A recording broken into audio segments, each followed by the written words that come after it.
नमस्कार, मैं बनवारी लाल और आपका स्वागत है हमारे YouTube चैनल HMD क्लासेज। दोस्तों, एक तरफ आपकी मैथ चल रही है, अब हम स्टार्ट करेंगे करंट जीके। एक करंट जीके को अपन इस तरीके से लेंगे ताकि आपको, कई बार क्या होता है, बच्चे के दिमाग में एक मानसिकता होती है, चाहे मूवल हो या क्रोनोलॉजी हो। जब बच्चा एग्जाम देने जाता है तो उससे पहले सोचता है कि उसको 2 दिन पहले अपन चेकआउट कर लेंगे और अपना पेपर सही हो जाएगा। लेकिन उसकी ये सबसे बड़ी बेवकूफी होती है कि वो उसको सोचता है कि 2 दिन में अपन कंप्लीट कर लेंगे। सिलेक्शन के लिए प्रत्येक चीज पहले से माइंड में सेट होना बहुत जरूरी होती है। तो ये चीज मैं एक प्रैक्टिकली ये चीज बताना चाहूंगा कि जब दिल्ली पुलिस हुआ था पिछली बार, तो उसमें काफी बच्चे सिर्फ और सिर्फ करंट जीके की बदौलत रह गए, क्योंकि हिस्ट्री पढ़ी, पॉलिटिकल पढ़ी, ज्योग्राफी पढ़ी, सब पढ़ दिया, लेकिन करंट जीके को किसी ने हाथ भी नहीं लगाया। क्योंकि हर संस्थान का पहले एक रुझान करंट जीके की तरफ रहता ही नहीं था। जब करंट जीके आया, जब मोदी राज आया, तो मोदी राज में सिर्फ और सिर्फ सबसे ज्यादा प्रायोरिटी दी जाती है साइंस, कंप्यूटर और करंट जीके, जो कि सिलेक्शन के लिए बहुत इंपॉर्टेंट हो गई। तो मैं स्टूडेंट से रिक्वेस्ट करूंगा कि प्रत्येक चीज को आप सीरियसली लो। जितना मैथ्स लेते हो उतना ही आप करंट जीके को भी लो, सबसे ज्यादा पढ़ो आप। मैथ्स में एक आध रह गया तो नॉट प्रॉब्लम, लेकिन आपको करंट जीके आना बहुत जरूरी होता है कि 20 नंबर का मान लो करंट जीके आ गया, तो उसमें से अगर 15-16 नंबर टिक गए तो आपका सिलेक्शन हो जाएगा। और सबसे ज्यादा प्रायोरिटी दी जा रही है कंप्यूटर को, साइंस को, करंट जीके को। तो मैं एक पार्ट आपको कराऊंगा करंट जीके का, वही चीजें जो अक्सर पूछी जा रही है, लेकिन पूछने के तहत वो चीजें भी आपको कराऊंगा, उनका भी नॉलेज दूंगा कि आपको फिर समाचार या पेपर्स पढ़ने की ज्यादा आवश्यकता नहीं पड़ेगी। बस आपको जुड़े रहो और इस लेक्चर को आप करंट जीके का भी मैथ्स की तरह इसको भी सीरियसली लेते रहो। तो देखो दोस्तों, जरा मैं बात करूंगा, आज मैं राष्ट्रपति के बजाय प्रधानमंत्री की बात करूंगा, इसके बाद मैं राष्ट्रपति की बात करूंगा, उसके बाद मैं राज्यपाल की बात करूंगा, फिर सेंटर की बात करूंगा, फिर स्टेट की बात करूंगा, प्रत्येक चीज आपको बताऊंगा। अगर आपने मेरा लेक्चर, अगर इस संस्थान का जो करंट जीके का जो लेक्चर आपने अच्छे से लिया होगा और लोगे, तो आपको कहीं पर भी कोई दिक्कत नहीं आने वाली, ये गारंटी के साथ। बस आप तो देखते रहो। देखो कैसे, मैं जरा आज प्रधानमंत्री की बात करता हूं। अपने देश में ये सबसे, यानी प्रधानमंत्री, ये अपना प्रधान होता है। सरपंच होता है, वैसे पंच अपने गांव का एक सरपंच होता है, वो पूरे गांव का पंच होता है, यानी मुखिया जिसे बोलते हैं। वैसे ही अपने देश का एक प्रधान होता है। प्रधान मतलब सेवक, ये अपने देश का सेवक होता है, इसे जनता चुनती है। उस प्रधानमंत्री की कुर्सी पर उस इंसान को बैठाया जाता है जो पूरे देश का चहेता होता है, उसे जनता वोट करके जिताती है, उसमें जनता का खुद का पर्सनल व्यूज होता है। तो प्रधानमंत्री की बात करूं तो फिलहाल मैं बात करूंगा, इसमें ऐसे क्वेश्चंस निकल के आएंगे बहुत शानदार वाले। इसी प्रधानमंत्री से जो क्वेश्चन पूछे गए हैं, किस तरह से पूछे गए हैं, ये भी मैं आपको बताऊंगा। जरा आप इस चीज को ध्यान देना कि पहले फिलहाल अपने देश के प्रधानमंत्री की बात करूं तो अपने देश के प्रधानमंत्री का नाम है नरेंद्र दामोदर दास मोदी। नरेंद्र दामोदर दास मोदी, ये गुजरात से आते हैं। ये अपने देश के अभी मुखिया है। कहने का मतलब प्रधानमंत्री की कुर्सी अभी जिन्होंने हथिया रखी है, उस व्यक्ति का नाम नरेंद्र मोदी। इनका एक इतिहास रहा है। ये ऐसे प्रधानमंत्री है जिसने लगभग 15 साल तक गुजरात के चीफ मिनिस्टर, यानी गुजरात के मुख्यमंत्री की कुर्सी इन्होंने संभाली। फिर ये 15 साल गुजरात की गद्दी पर राज करके आज इन्होंने प्रधानमंत्री की कुर्सी को हासिल किया है। उस व्यक्ति का नाम है नरेंद्र दामोदर दास मोदी, जो 2 बार कंटिन्यू अपने देश के प्रधानमंत्री के पद पर विराजमान है। इससे पहला जो कार्यकाल था 5 साल का, इन्होंने बखूबी पूरा किया और आने वाले समय में भी 1 साल कंप्लीट हो चुका है, अब 4 साल और बाकी है। लेकिन सरकार ने, लोगों ने इनको 2014 में बैठाया था। दो की 2024 तक का कार्यकाल इनको दे रखा है, यानी लगभग कितने साल, 10 साल इनके झोली में जनता ने दे चुके हैं। अब आगे क्या होगा किसी को पता नहीं कि 2000 जो आपके 24 में चुनाव होंगे वो किस करवट बदलेगी। जनता जनार्दन, जनता सबसे बड़ी अदालत होती है, उसी में फैसला होता है। लेकिन फिलहाल जनता ने इन 10 साल का ठेका तो नरेंद्र मोदी को दे दिया। तो फिलहाल 2014 से 2024 तक का कार्यकाल नरेंद्र दामोदर दास मोदी, इनके कार्यकाल में इतने शानदार काम हो रहे हैं, चाहे कांग्रेस की बात हो चाहे बीजेपी की बात हो, अपन यह तुलना करने नहीं बैठेंगे। लेकिन फिलहाल जनता ने जिसको बहुमत दिया है, मतलब साफ है इन्होंने अच्छा काम शायद किया हो। तो देखो 2014 से 2024 के मध्य 10 साल का कार्यकाल मोदी जी को, लेकिन इससे पहले नरेंद्र दामोदर दास मोदी से पहले का कार्यकाल किसके पास था? इससे पहले एक व्यक्ति जो यूपीए की सरकार, दो सरकारें आती है अपने पास लगभग, एक तो आती है एनडीए की सरकार, एक आती है यूपीए की सरकार। समझो पहले एनडीए और यूपीए क्या है। यह करंट जीके का मतलब है आपको हर चीज बताई जाएगी। पहले यूपीए क्या है, एक आता है एनडीए, एक आता है यूपीए। यूपीए में वो तमाम पार्टियां आती है जो अभी फिलहाल विपक्ष में है, जैसे कि सबसे यूपीए की सबसे बड़ी पार्टी है कांग्रेस। कांग्रेस, उसके बाद में डीएमके। अभी फिलहाल अगर मैं बात करूं तो बहुत सारी पार्टियां हैं, सपा, बसपा, ये अभी अलग अलग पार्टियां हैं। लेकिन फिलहाल अगर विपक्ष की बात करूं तो बहुत सारी पार्टियां, जैसे आपके पास करुणानिधि की पार्टी डीएमके, इस तरह से छोटी मोटी कम से कम 28 से 30 पार्टियों का एक समूह है। ये आपके पास यूपीए का कार्यकाल बताएगा। और इसी से कुल मिला के बात करें तो इसमें सबसे बड़ी पार्टी, यूपीए की सबसे बड़ी पार्टी है कांग्रेस। और कांग्रेस के साथ साथ अगर मैं बात करूं एनडीए की, एनडीए की जो पार्टी है, एनडीए में जो पार्टियां हैं उनकी सबसे बड़ी पार्टी है बीजेपी। बीजेपी मतलब भारतीय जनता पार्टी, यह सबसे बड़ी पार्टी है। इसके साथ मान लो शिवसेना, आजकल शिवसेना ने तो थोड़ा बाइकाट कर रखा है क्योंकि वो सरकार में है कांग्रेस की महाराष्ट्र में।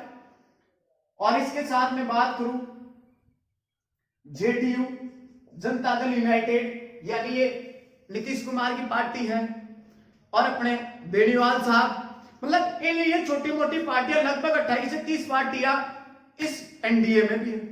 तो यूपीए की सबसे बड़ी पार्टी है कांग्रेस और एनडीए की सबसे बड़ी पार्टी है बीजेपी। तो देखो यहां भी सरकार आपकी एनडीए की चल रही है। किसकी? क्योंकि सबसे बड़ी बीजेपी है तो उसमें सरकार किसकी है भाई? एनडीए की। और बीजेपी का मुखिया उसका राष्ट्राध्यक्ष होता है। इससे पहले सरकार थी यूपीए की। किसकी सरकार थी भाई? यूपीए की। यूपीए की सबसे बड़ी पार्टी थी कांग्रेस, और कांग्रेस का प्रधानमंत्री वैसे पूरे देश का होता है, लेकिन जिस पार्टी से आते हैं उसी पार्टी का एक बार माना जाता है। प्रधानमंत्री की कुर्सी बनने के बाद वो पूरे देश का प्रधानमंत्री होता है। तो यहां पर एक बहुत बड़े अर्थशास्त्री है, उनका नाम है डॉक्टर मनमोहन सिंह। उन्हें डॉक्टर की उपाधि दी गई है,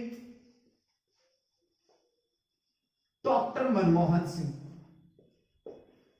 इस लेक्चर में आप पढ़ने की कोशिश करना, बहुत शानदार है। यूपीए की सरकार थी, यूपीए की सरकार के जो प्रधानमंत्री थे अपने देश के उस वक्त के है डॉक्टर मनमोहन सिंह।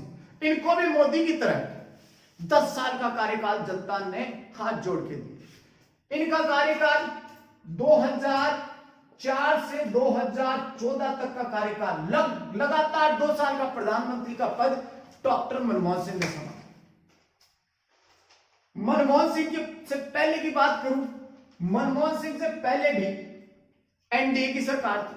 किसकी सरकार थी? एनडीए की।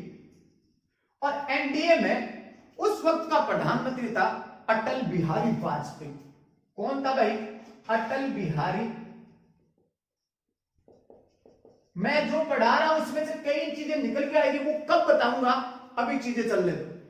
अटल बिहारी वाजपेयी जो आपके 1999 से 2003 तक 2004 तक का ही मानो, यानी फिलहाल मैं बात करूं तो इसको छोड़ो, एक बात फिलहाल बात करूं तो नरेंद्र दामोदर दास मोदी का कार्यकाल 2004 से 2024 तक का 10 साल, इससे पहले लगातार 10 साल तक का ये रिकॉर्ड है एक तरह से, मान लो डॉक्टर मनमोहन सिंह, इससे पहले अटल बिहारी वाजपेयी।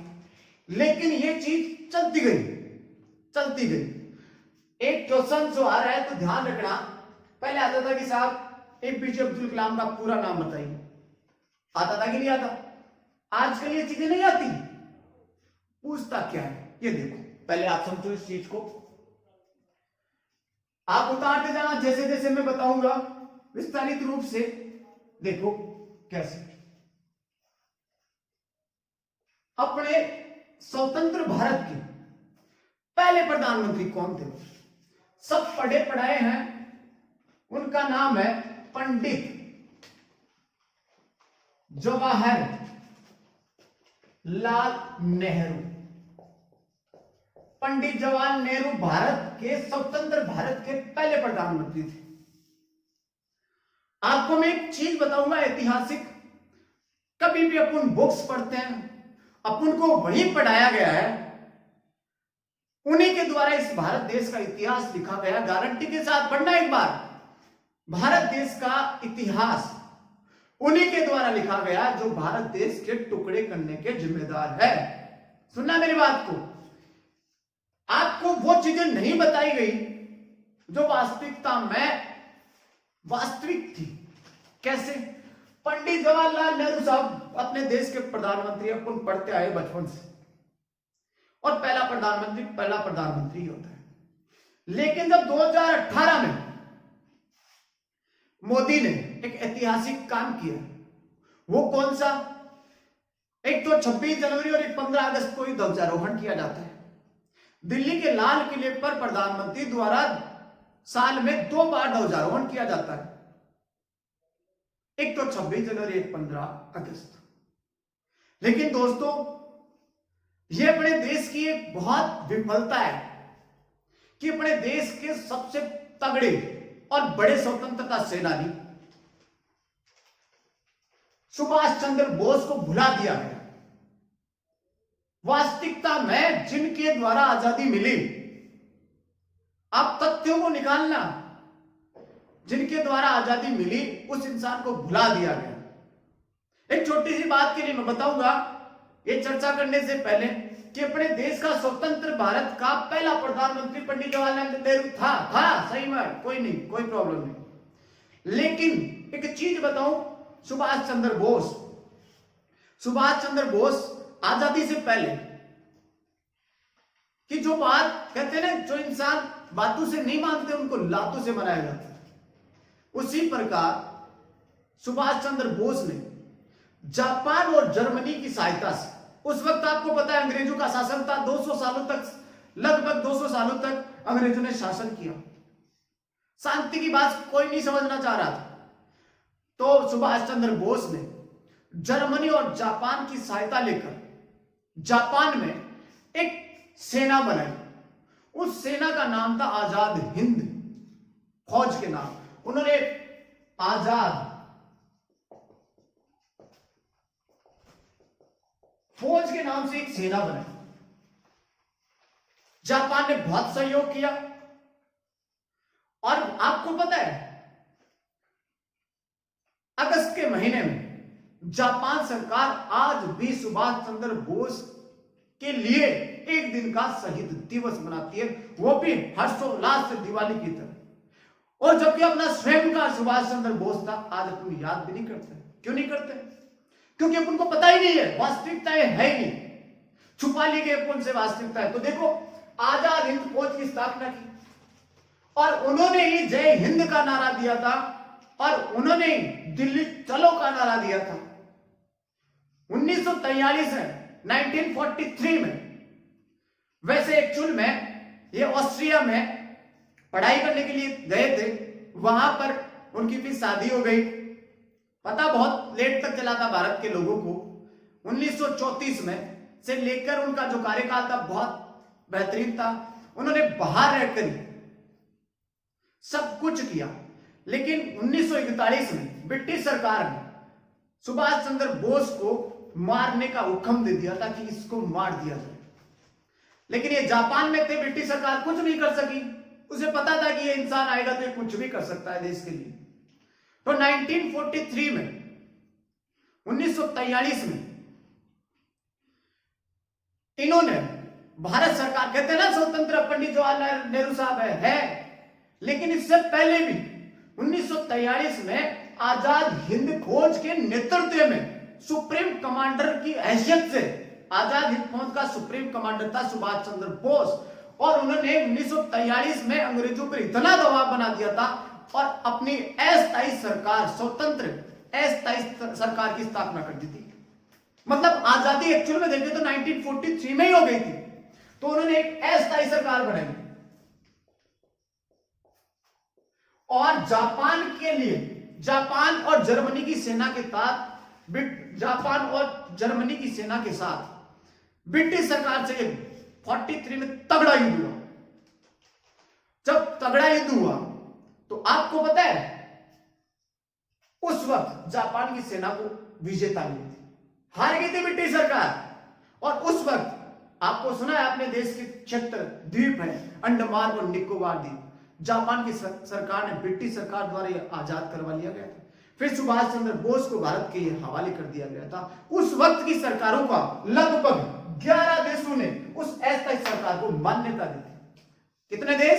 अस्थायी सरकार को, यानी सुभाष चंद्र बोस की सरकार को 11 देशों ने, जिसमें चीन, नाइजीरिया, इटली, जापान, फिलीपींस, ऐसे करके कम से कम 11 देशों ने उस अस्थायी सरकार को मान्यता दे दी थी और ब्रिटिश सरकार के पांव खाट दिए।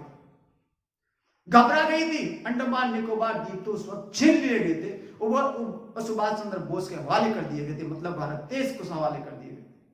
लेकिन खुदा ने कहा था, फिर जापान सरकार, आपको पता है द्वितीय विश्व युद्ध हो गया, दूसरा विश्व युद्ध, जिसमें जापान सरकार की हार हो गई। बस वहीं से ट्रम्प आ गया, घूम गया, वहीं से सुभाष चंद्र बोस कमजोर हो गए। लेकिन फिर भी उन्होंने हार नहीं मानी।